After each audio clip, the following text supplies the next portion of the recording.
Montanha da Massa, Massa FM. Bom dia aos ouvintes da Massa FM. Pois é, eu vou conversar agora com a advogada especialista em Direito Internacional, a doutora Luiziane, que já está conectada com a gente, para explicar um pouco sobre o que é essa lei Magnitsky, o que ela representa, como ela funciona, né, o que muda ou não.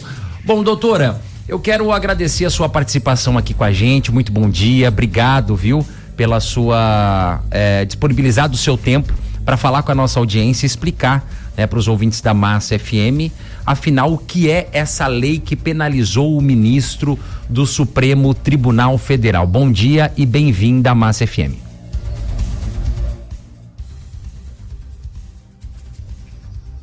Bruno, agora tá o assunto super da moda, a lei Magnitsky, né, que é um nome russo. O que é essa lei? É uma lei dos Estados Unidos que autoriza o poder executivo deles a sancionar individualmente, né, qualquer estrangeiro que tenha cometido uma grave violação a direitos humanos ou que tenha participado de corrupção em grande escala.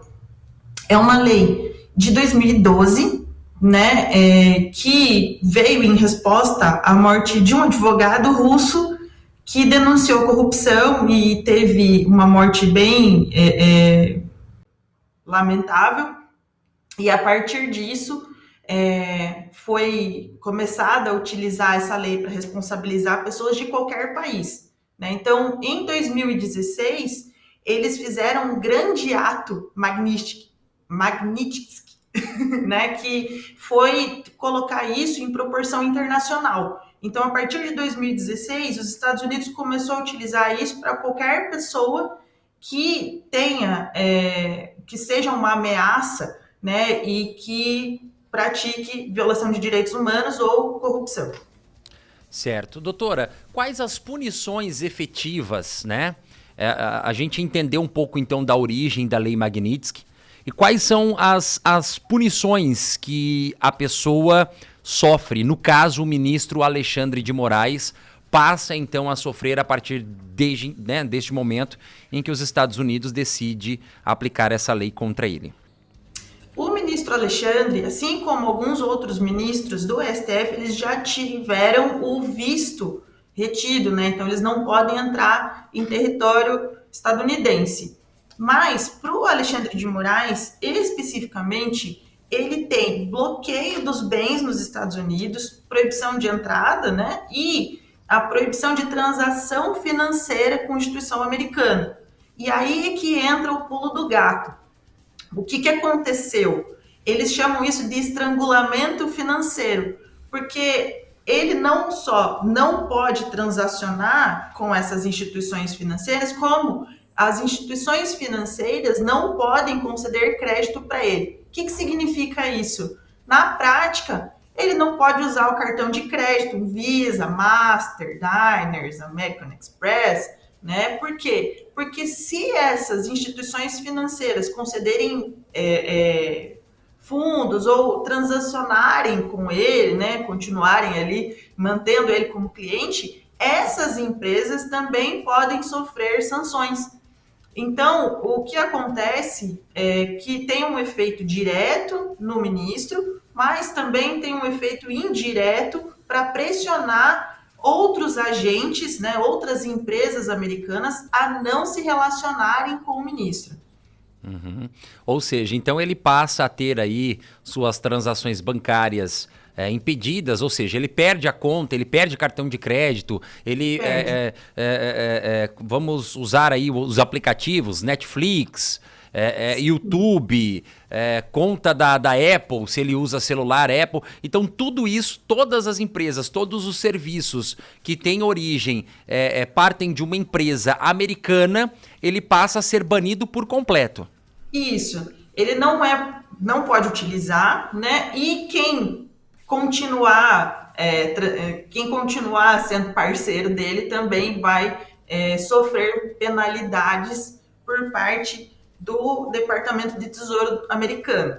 Certo. E existe alguma situação, recurso jurídico para ele reverter essa situação? Porque, assim, para quem está acompanhando, parece que essa decisão é um poder que o presidente americano tem, né, que não passa por uma decisão judiciária. É basicamente uma canetada, né? O presidente dá a canetada como se fosse aqui, por exemplo, vamos colocar o perdão presidencial, né? Que o pessoal pede pela anistia. Nos Estados Unidos, isso está sendo utilizado nessa lei Magnitsky.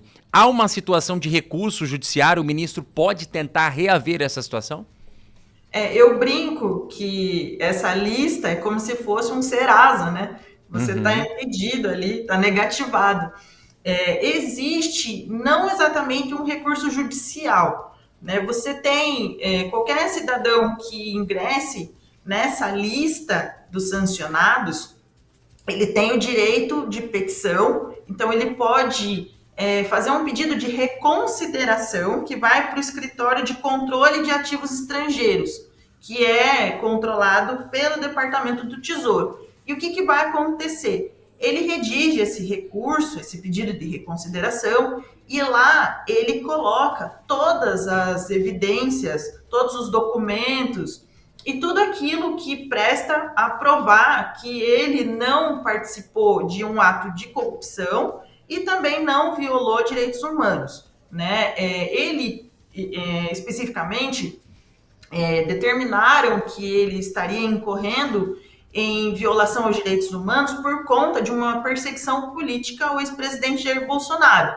né? Além disso, ele também teve decisões importantes como a da X, né, o ex-Twitter, que foi bastante repercutido há algum tempo. Então, às vistas dos Estados Unidos, ele já tem a possibilidade de permanecer nessa lista. Outra medida que está sendo tomada é pela Advocacia Geral da União, mas a ideia deles é recorrer à Corte Internacional da Justiça, que é um órgão vinculado à Organização das Nações Unidas, à ONU, como uma forma de fazer um apelo internacional, né, porque o juiz da Corte Máxima Brasileira está sendo ilegalmente repreendido por um outro país. Mas a gente já sabe que na prática funciona um pouco direito. Isso é muito mais político do que jurídico, né? Mas existem essas duas opções, né, de fazer esse pedido de reconsideração e também da Advocacia Geral da União recorrer à Corte Internacional de Justiça e ainda assim outras questões diplomáticas que o Brasil já considera em avanço para tentar resolver a situação. Doutora, eu tenho mais 30 segundos. Essa medida fere a soberania do Brasil ou a senhora acha que isso é normal nas relações internacionais?